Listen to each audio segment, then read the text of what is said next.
Cancer cells have one weakness. Ancient yogis found it 3,000 years ago, not through a laboratory, not through a clinical trial, through empirical observation, decades of fasting, introspection, and careful documentation, encoded into texts that modern medicine is only beginning to decode. Dr. Thomas Seyfried at Boston College has spent 30 years mapping that same weakness. His conclusion and the yogi's conclusion are identical. By the end of this, the 7-day biological mechanism will be clear. The ancient names for each stage will be known, and the day-by-day timeline, what the body does, what it destroys, and what it builds, will be mapped precisely. This is not theory. This is mechanism.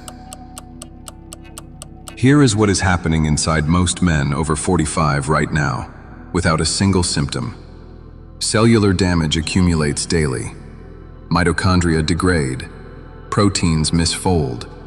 Mutated cells form, not yet cancerous but compromised. The body has a built-in system to identify and destroy these cells. It is called autophagy, and in the average modern man, it is almost completely suppressed. The reason is simple: constant eating. Every time food enters the body, insulin rises. mTOR, the master growth signaling pathway, activates, and autophagy is switched off. The cellular cleaning system cannot run while digestion is running. These are competing biological states. Modern eating patterns, 3 meals, snacks, processed glucose from morning to night, have created a body that never stops digesting and therefore never cleans itself. Precancerous cells accumulate quietly. Inflammation markers rise. The system degrades over years, not days. This is not a personal failure.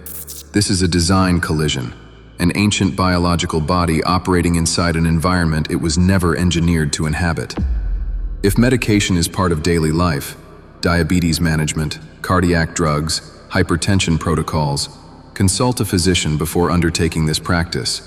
This is not caution. This is respect for the body about to be transformed. The yogis of the Vedic lineages understood this collision 3,000 years before processed food existed. They called extended fasting upavasa, from the Sanskrit roots meaning to dwell near.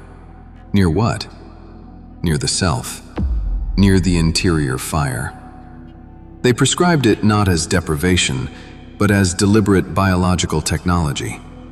The Charaka Samhita, the foundational Ayurvedic medical text composed between 600 BCE and 200 CE, explicitly describes 7-day fasting cycles as a process of deepening the Agni, the cellular fire of renewal. The purpose was not weight loss. The purpose was shodhana, purification. The ancients observed that after 3 days without food, the body underwent a transformation. Mental clarity sharpened, inflammation visibly reduced. The practitioner reported what they described as the burning of the corrupted self. Modern cellular biology has a name for this burning. It is autophagy, the body's systematic identification and destruction of damaged, mutated, and precancerous cellular material. The ancients named it shodhana. The mechanism is the same. The vocabulary differs. The biology does not. In 2014, Dr. Thomas Seyfried and his team at Boston College published a paper in Nutrition and Metabolism, PMID, titled Cancer as a Metabolic Disease. The central thesis: cancer cells are not simply genetic mutants, they are metabolic cripples. They survive by fermenting glucose, a primitive energy pathway called the Warburg effect. Remove glucose, elevate ketones, cancer cells cannot adapt. Healthy cells can. This is not a fringe claim. PMID, Levine and Cromer in the journal Cell, 2007, established that autophagy selectively degrades damaged and cancerous cellular material while leaving healthy tissue intact. The body does not destroy indiscriminately. It identifies, it targets, it removes. PMID, DeCabo and Matson, New England Journal of Medicine, 2019, confirmed that extended fasting triggers mitochondrial regeneration. The body does not merely clean, it rebuilds. 3 independent research lines, 3 convergent conclusions, and a 3,000-year-old Vedic fasting protocol that anticipated all 3. By day 3 of extended fasting, blood ketone levels reach a threshold where cancer cells are in active metabolic starvation. Healthy cells are running on clean fuel. The ancient yogis called day 3 the beginning of the first death. They were describing oncological ketosis. This is the map. Each day has a biological event, a physiological sensation, and where the ancient lineages gave it a name, that name is included. Day 1. Glycogen reserves deplete within 12 to 18 hours. Insulin drops sharply. The body begins shifting toward fat metabolism and early ketosis. Cancer cells start losing their primary fuel. The physical sensation? Mild headache, restlessness, the hunger that feels like urgency. This is withdrawal from glucose dependency. It passes. Day 2. The mTOR pathway suppresses. Autophagy switches on. The body begins identifying and flagging damaged cells for destruction. The sensation. Fatigue lifts slightly. A strange stillness begins. Yogis marked this as the beginning of interior listening. Day 3. Peak autophagy activation. The body is actively hunting and consuming mutated, precancerous and senescent cells. Blood ketones are now sufficient to metabolically starve cancer cells. Ancient practitioners called this the first death, the dissolution of the broken self. The sensation. Mental clarity arrives unexpectedly. Hunger quiets. Something shifts. Days 4 and 5. Dopamine receptor sensitivity resets. Inflammatory cytokines, IL-6, TNF-alpha, drop measurably. Brain fog clears further. The body is no longer in crisis, it is in renovation. Day 6. Stem cell regeneration signals activate. The immune system begins rebuilding from its baseline state. The body is no longer merely cleaning, it is restocking. Day 7.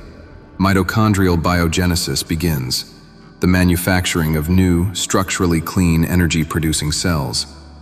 The yogis named this Navajanma, the new birth. Day 8.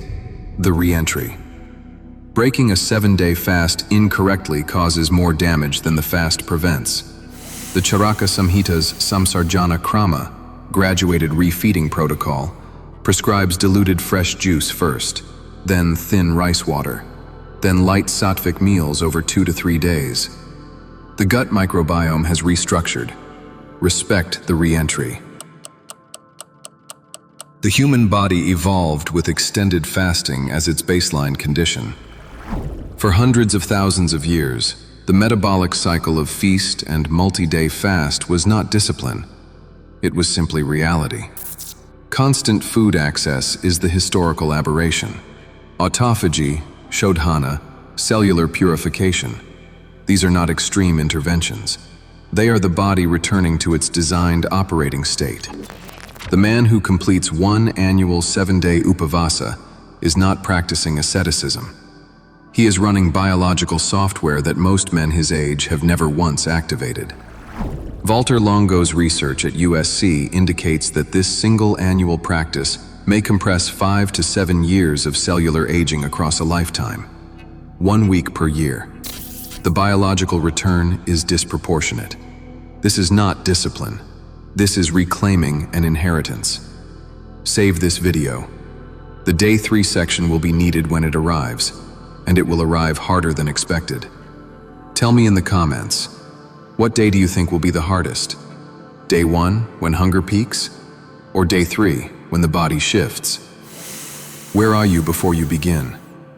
1 week, once a year. The ancients encoded it. The biology confirms it. The body already knows how.